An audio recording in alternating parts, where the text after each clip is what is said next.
ويريكم آياته فأي آيات الله تنكرون.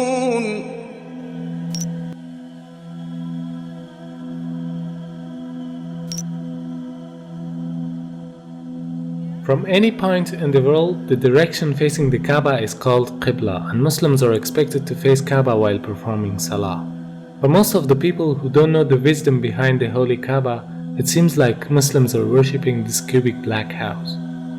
That's why many of them ask the question, why a Muslim should prostrate towards a rocky house like the Hindus who are worshipping idols. Now, what is the difference between Islam and other religions in this regard?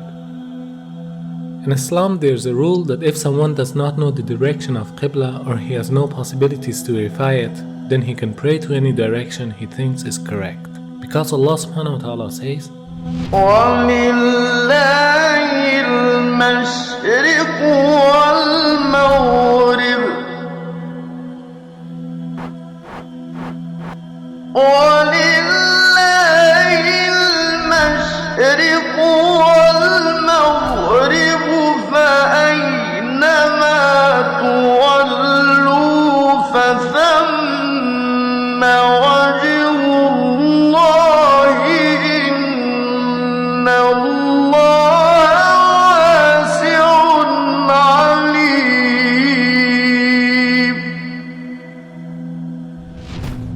From this verse we can understand that the meaning of prostrating towards Kaaba is only to be united. Otherwise, everywhere is belonging to Allah subhanahu wa ta'ala.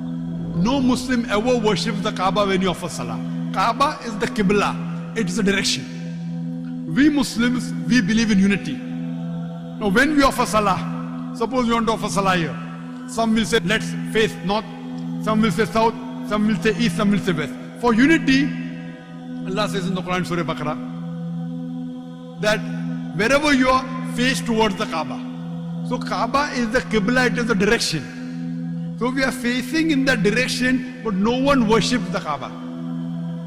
Furthermore, if yet you have doubts, if you read the hadith that's mentioned in Sahih Bukhari, volume number 2, in the book of Hajj, chapter 56, hadith number 675, Hazrat Umar, may Allah be pleased with him, near the second Caliph of Islam, second Khalifa, he said that this black stone pointing at Hajar Aswad, black stone, it can neither benefit me, it can neither harm me. Just because my Prophet kissed it, I'm kissing it. This statement that this black stone can neither harm anyone nor benefit anyone is sufficient to prove that the Muslims don't worship the Kaaba. Furthermore, at the time of the Prophet, there were Sahabas, there were companions of the Prophet who stood on the Kaaba and gave the azan. No idol worshipper will ever stand on the Kaaba and give the azan, proving that no Muslim ever worships the Kaaba. It's only the Qibla, it's a direction. Not only Salah towards the Kaaba, rather the circumambulation is also a sign of unity. If you look to the creation, from the tiny world of quantum to the huge celestial bodies in the universe, from the very atom to the biggest stars and planets, they are all rotating and circumambulating around a certain axis in a counterclockwise direction. And this is exactly what the Muslims are doing around the Kaaba. So in Islam, it's an act of worship. It means in nature everything is worshipping the Almighty Creator, but not the body which is in the center of the circumambulation. This represents the unity in the whole creation. Beside the logical fact, there is a scientific reasoning about the Kaaba. When a person puts his head on the ground towards the Kaaba, the harmful charges would be released out of his body in a perfect manner, and it causes the body to balance its energy system. To know how it works, first you should know about the concept of the golden ratio. The golden ratio is a proportion of a longer distance to a shorter one, which is equal to phi constant, 1.618. This ratio is also called a divine proportion because the Almighty Creator has used the very same proportion in a great number of events.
the golden mean in itself is an evidence of creation.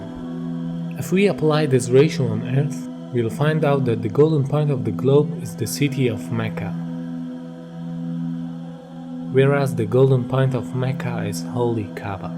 So because it's the golden point of the globe, it is the strongest energetic field on Earth.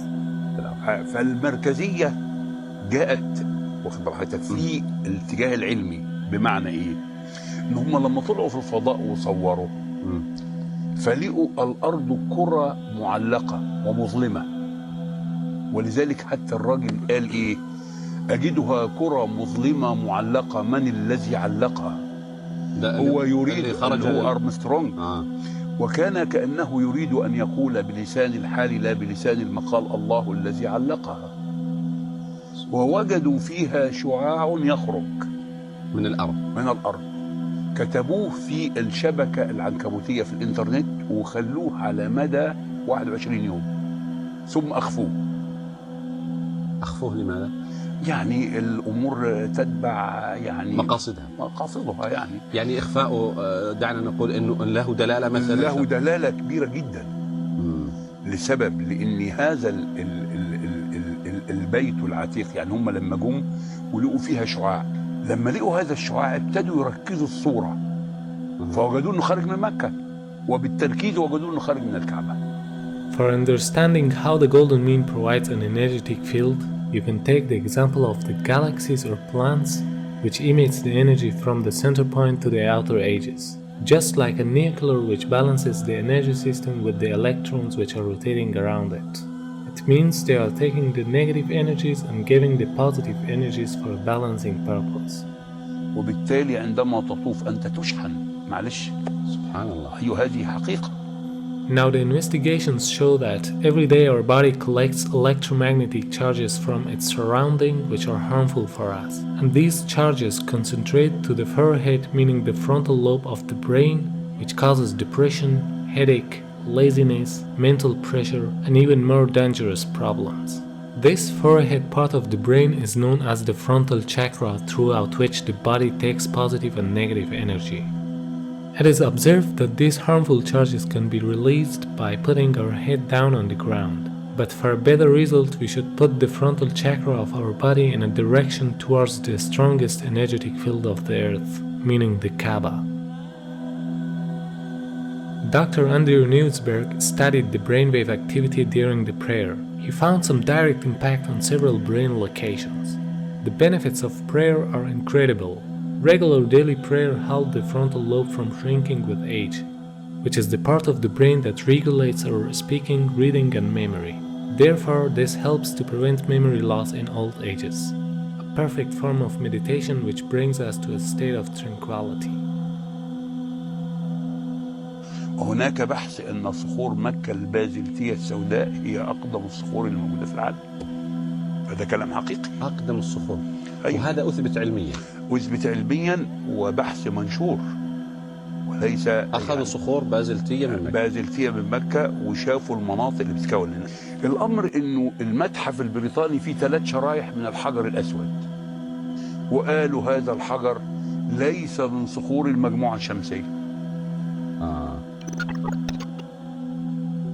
The latitude of the coordinates of Kaaba is 21 degrees and 25 minutes. The first verse that describes Kaaba is the verse 225.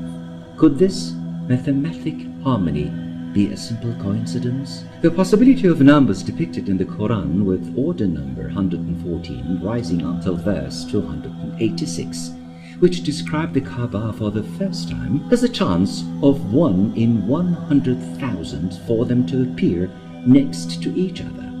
Surah 2, verse 125. The part of the coordinates after the comma can be described in the form of minutes, as well as in ratios of percentages.